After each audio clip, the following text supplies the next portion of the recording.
that? Harrelson!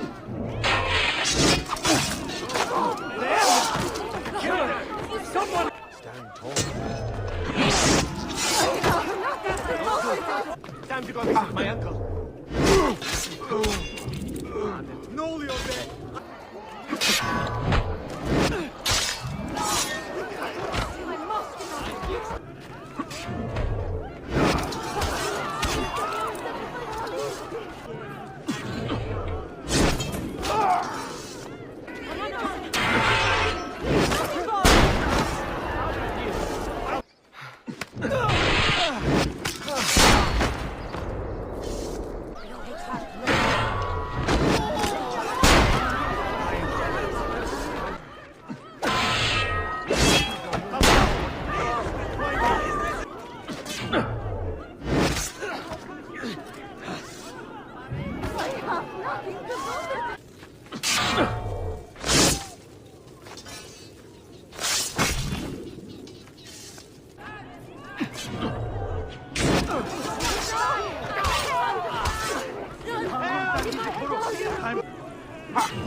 Aman tanrım! Hey bu sakın!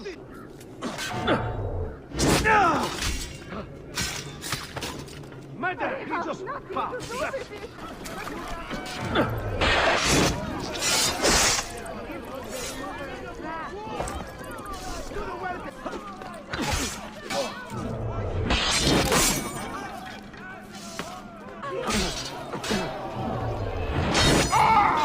I'm only visiting!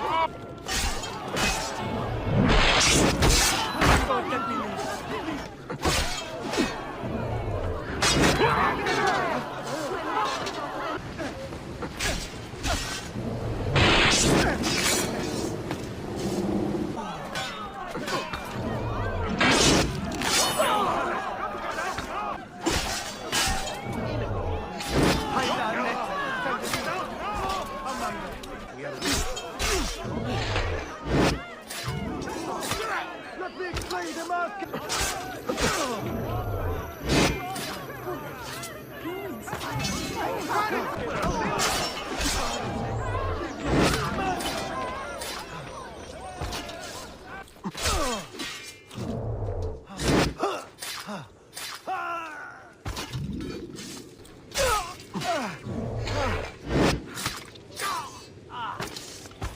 Eşekler!